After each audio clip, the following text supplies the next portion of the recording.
कक्षा 7 विषय गणित। गणित में हम 11.3 प्रश्नावली के सवालों को हल कर रहे थे। यानी प्रश्नावली थी आपके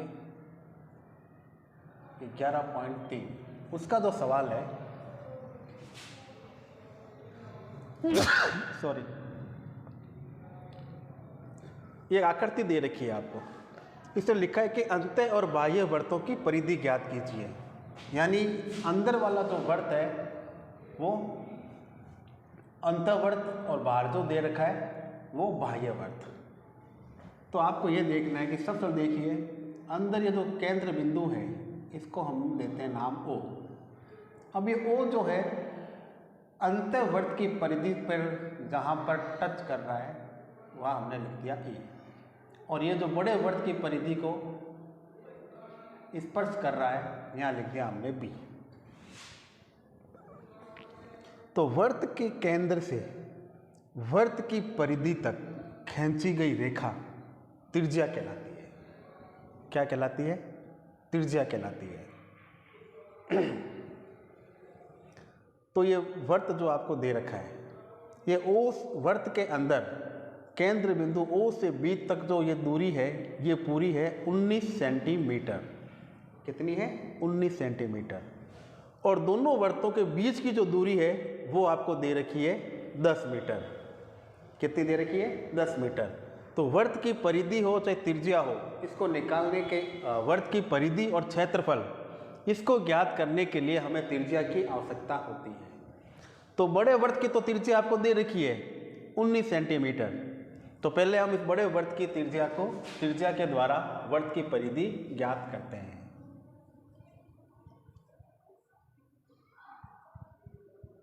यानी बाह्य वर्त की परिधि, बाह्य वर्त की परिधि, या पहले ऐसे लिख लीजिए बाह्य वर्त की त्रिज्या। बाह्य वर्त की त्रिज्या ये आपको दे रखी है 19 सेंटीमीटर। कितनी दे रखी है? 19 सेंटीमीटर। अब आपको इस जो बाह्य वर्त है इसकी क्या ज्ञात करनी है? परिधि।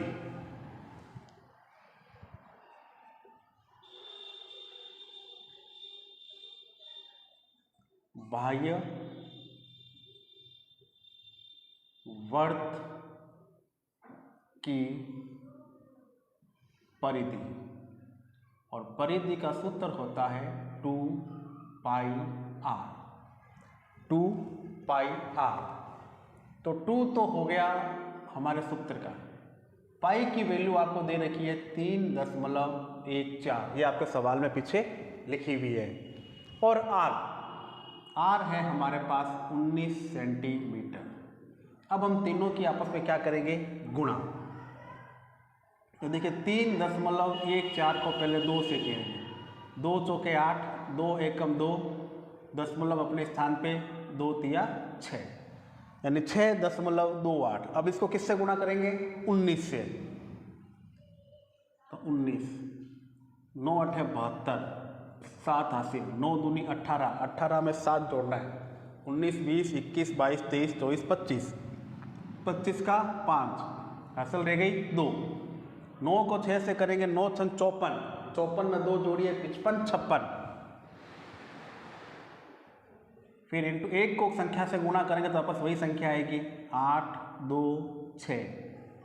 तो जोड़ा देखो 2, 8 5 13, 1 हासिल, 6 2 8, 8 1 9, और 6 5 11। फिर 6 से 2 संख्या गिनना लगा, दशमलव लगाना है, तो 1 2। तो आपका आंसर हुआ 119.32 सेंटीमीटर। ये आपका बाह्य वर्त की परिधि हो गई। क्या हो गई? बाह्य वर्त की परिधि। अब आपको क्या निकालना है? अंतःवर्त की परिधि। तो सबसे पहले आपको अंतःवर्त की क्या ज्ञात करनी है? त्रिज्या।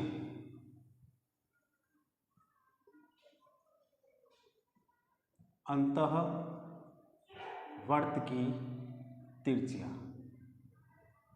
तो देखिए केंद्र बिंदु से बाह्य वर्त की परिधि तक जो रेखा है ये बाह्य वर्त की त्रिज्या है, यानी पूरी दे रखी है 19, यानी ये है। तो हम क्या करेंगे, हमें केवल O से लेके A तक का चाहिए।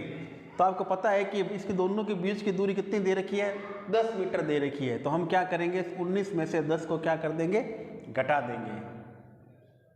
तो टोटल जो O से B तक का माप है इसमें से हम AB के माप को घटा देंगे।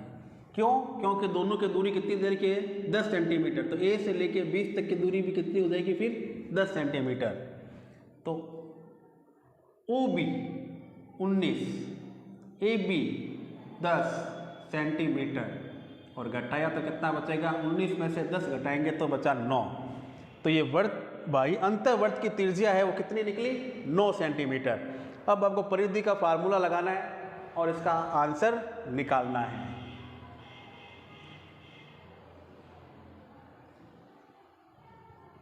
अंतःवर्त की परिधि,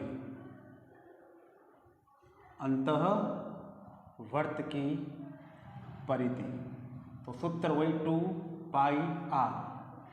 2 पाई की वैल्यू 3.14 और इंटू त्रिज्या हमारे पास है 9। तो इन सब के आपस में क्या कर देंगे, गुणा।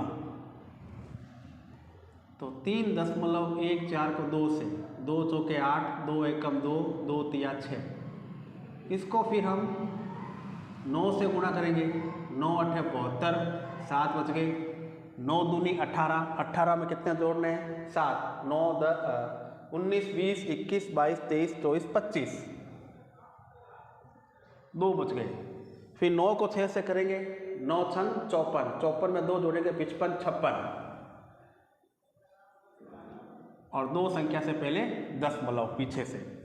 तो ये हो गया 56.52 सेंटीमीटर और ये निकल गई हमें अंतःवर्त की परिधि। तो आपको पाठ्य पुस्तक का प्रश्न नंबर 15 दिए गई आकृति में अंत्य और बाह्य वर्त की परिधि ज्ञात करनी थी। तो आप इस सवाल को समझिए, इस सवाल को देखिए और फिर स्वयं हल करने का अभ्यास कीजिए।